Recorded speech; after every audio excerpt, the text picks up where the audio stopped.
They said a surname was enough to rewrite a woman's life, enough to smear a political leader's family, enough to turn gossip into truth with a few retweets, and that alone should make you angry. Because if a name is all it takes, then no one in South Africa is safe from becoming collateral damage in the digital lynch mob that feeds on rumors and clicks rather than facts and consequences. This story did not begin in a courtroom or a police station. It began on a phone screen, a whisper on social media, a lazy assumption, a photograph stripped of context. Suddenly, Mantwa Matlala, a private individual and the wife of EFF leader Julius Malema, was dragged into a narrative she did not create, did not consent to, and does not benefit from. Ask yourself something simple before we go further. Since when did sharing a surname become evidence of guilt? The name that triggered the frenzy was Vusimuzi Matlala, a controversial businessman now entangled in serious criminal allegations. The internet did what it does best. It connected dots that were never proven to exist. Same surname, some photos, a few security guards. And just like that, a fictional family tree was born, watered by speculation and fertilized by political hatred. What makes this particularly dangerous is not just that the rumor is false, it is that it was convenient. Convenient for those who want to weaken Malema by any means necessary. Convenient for those who thrive on scandal instead of substance. Convenient for an online culture that rewards outrage more than accuracy. Be honest with yourself, have you ever shared a post before checking if it was true? When Julius Malema finally responded, he did not mince his words. His reaction was not polished. It was raw. It was irritated. It was human.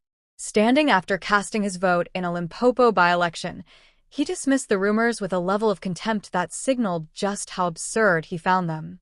He said he does not know Matlala. He said he has never dealt with him. He said, bluntly, that the man should go to prison. That was not a defense. That was a rejection of the entire premise. Malema's anger was not just about himself. It was about the intrusion into his family's life.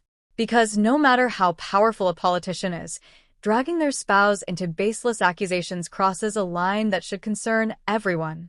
Today, it's a politician's wife. Tomorrow, it's your sister, your mother, your partner. Do you think social media ever apologizes when it gets it wrong? The photos that circulated told half a story at best. Security personnel photographed near Mantwa Matlala were instantly labeled as connected to Matlala's company, Cat VIP Protection. No contracts were produced. No evidence was shown. No confirmation was sought. Just assumptions stacked on top of assumptions until they looked solid enough to fool thousands of people scrolling at night.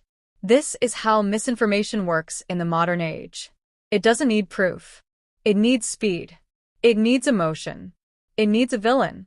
And in South Africa's charged political climate, Julius Malema is always an attractive target. Even when the story is not about him, it is twisted until it is. Meanwhile, Matlala's real legal troubles are serious enough without imaginary family ties. He faces allegations ranging from interference with law enforcement to attempted murder. These are not rumors. These are matters before the law. And yet, instead of focusing on those facts, the online crowd chose a more entertaining narrative. Why investigate institutions when you can gossip about surnames? Malema openly criticized the media's obsession with this manufactured story, calling on journalists to focus on real national crises. Load shedding, unemployment, crime, poverty, corruption. But outrage sells better than policy discussions, doesn't it? Ask yourself, when was the last time a boring truth trended more than a juicy lie? The clarification was clear. The surname Matlala is common in South Africa. There is no confirmed family link.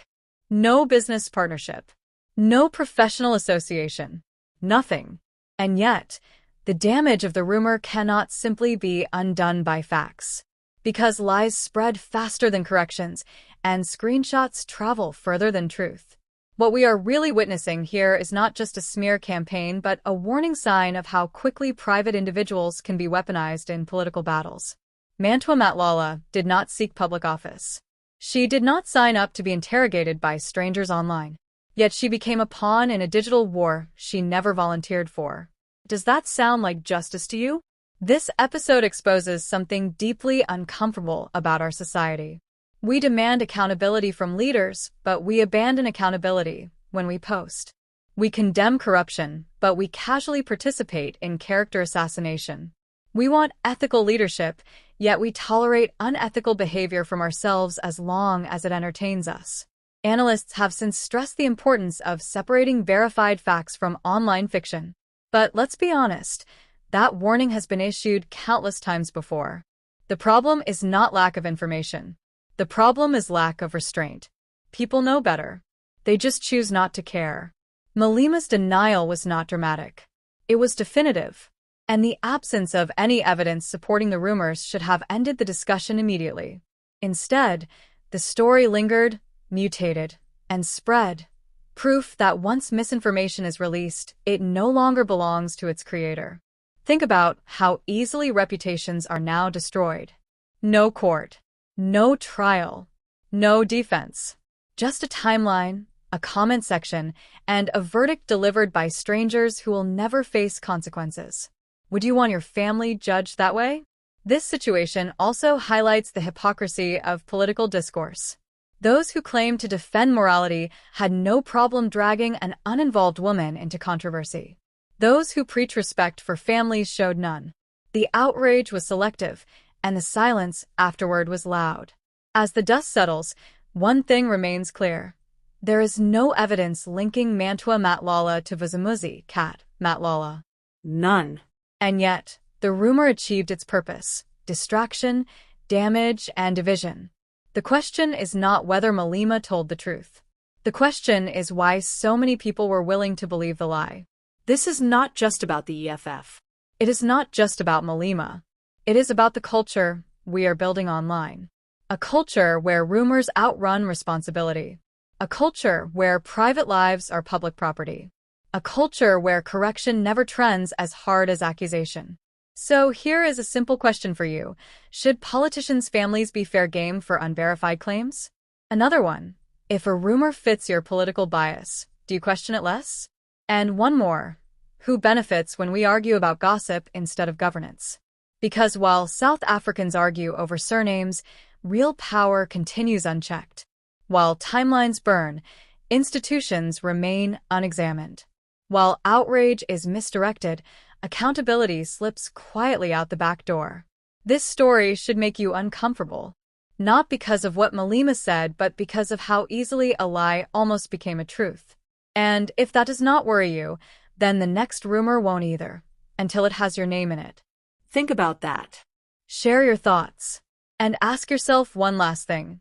In a country drowning in real problems, why are we so easily distracted by fake ones?